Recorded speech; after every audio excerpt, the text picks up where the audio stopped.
Friends blog کے معزز ناظرین السلام علیکم۔ امید ہے اب سب خیریت سے ہوں گے۔ ناظرین، آج کی اس ویڈیو میں آپ جان پائیں گے مارخور کے متعلق تفصیلی معلومات۔ مارخور پاکستان کا قومی جانور ہے۔ یہ جنگلی بکرے کی قسم کا ایک پہاڑی چرندہ ہے۔ مارخور فارسی زبان کا لفظ ہے جس کا مطلب ہے سانپ کھانے والا۔ مار کے معنی ہے سانپ اور خور کے معنی ہے کھانے والا، یعنی سانپ کھانے والا جانور۔ لیکن حقیقت میں مارخور ایک چرندہ ہے اور یہ سانپ نہیں کھاتا۔ اس کی وجہ تسمیہ شاید اس کے بلدار سنگوں کی سانپ سے مشابہت ہو سکتی ہے، یا پھر مارخور کا سانپ نظر آتے ہی اس پر حملہ کر کے سانپ کو مار دینے کی عادت ہے۔ لیکن مارخور کی سانپ کھانے کی باتوں میں بالکل بھی صداقت نہیں ہے۔ نر مارخور کا رنگ سیاہی مائل بھورا، جبکہ مادہ کا رنگ سرخی مائل ہوتا ہے۔ نر مارخور کی نچلی ٹانگوں پر مادہ کے مقابلے زیادہ لمبے بال ہوتے ہیں۔ نر و مادہ دونوں کے سنگ بالدار ہوتے ہیں، جو سر کے قریب بالکل ساتھ ساتھ جبکہ اوپر کی طرف بڑھتے ہوئے الگ ہو جاتے ہیں۔ عموماً ان کے سنگوں کی لمبائی 4 فٹ تک ہو جاتی ہے۔ مزید آگے بڑھنے سے پہلے تمام نئے ویورز سے گزارش ہے کہ مزید ایسی انفارمیٹیو ویڈیو دیکھنے کے لیے ہمارا چینل سبسکرائب کر لیجیے۔ شکریہ۔ اس وقت دنیا میں مارخور کی 5 اقسام ہیں، جن میں سے 3 اقسام پاکستان میں پائی جاتی ہے، جنہیں سلیمان مارخور، کشمیر مارخور اور استور مارخور کہا جاتا ہے۔ سلیمان مارخور کوہ سلیمان میں پایا جاتا ہے۔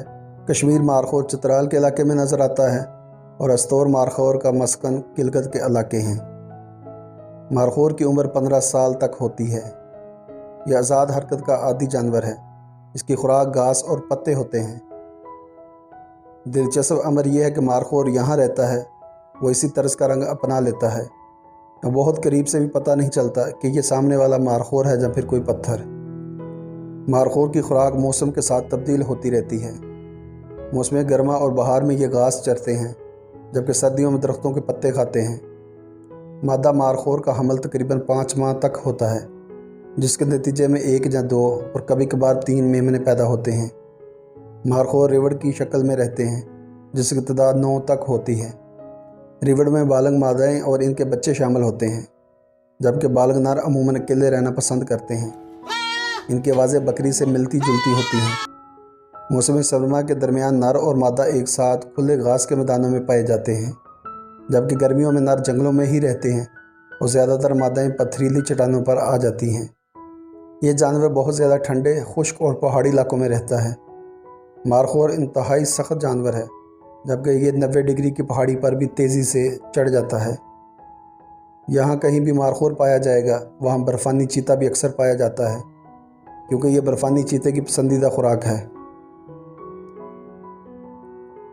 برفانی چیتا مارخور کی پھرتی برقرار رکھنے میں بھی اہم کردار ادا کرتا ہے، کیونکہ جب وہ ان کے پیچھے بھاگتا ہے تو اس سے مارخور اپنی رفتار بڑھانے کی کوشش کرتا ہے اور وہ جسمانی طور پر فٹ اور پھرتیلا رہتا ہے۔ ماہرین کا یہ بھی کہنا ہے کہ اگر کسی جگہ برفانی چیتے نہ ہوں تو مارخور کی تعداد میں اضافے سے ماحولیات پر برا اثر پڑتا ہے، کیونکہ مارخور جڑی بوٹیوں اور درخت کے پتوں کے ساتھ ساتھ نئے اگنے والے زیادہ تر درخت بھی کھا جاتا ہے۔ درخت درجہ حرارت کو کنٹرول رکھتے ہیں، جبکہ درختوں کے خاتمے کے باعث پھر سیلاب آنے کے خطرات بڑھ جاتے ہیں، جس سے بڑے پیمانے پر تباہی ہو سکتی ہے۔ 90 کے عشرے میں مارخور کے غیر قانونی شکار کے باعث مارخور کی تعداد بہت کم رہ گئی تھی اور پاکستان کے قومی جانور کی نسل کے ختم ہونے کا شدید خطرہ لاحق ہو گیا تھا، جس کے بعد حکومت نے پہلی مرتبہ 1997-98 میں ٹرافی ہنٹنگ کے نام سے ایک اسکیم شروع کی ہے۔ اس اسکیم کا بنیادی مقصد مارخور کے شکار کو کنٹرول میں لانا تھا۔ اس کے علاوہ مقامی آبادی کو اس عمل میں شامل کر کے اس نایاب جانور کا تحفظ بھی ممکن بنایا گیا۔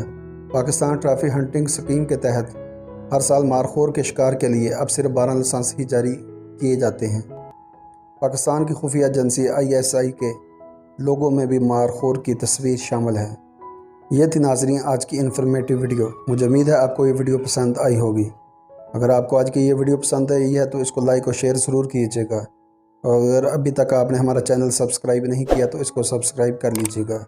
شکریہ۔ السلام علیکم۔ اللہ نگہبان۔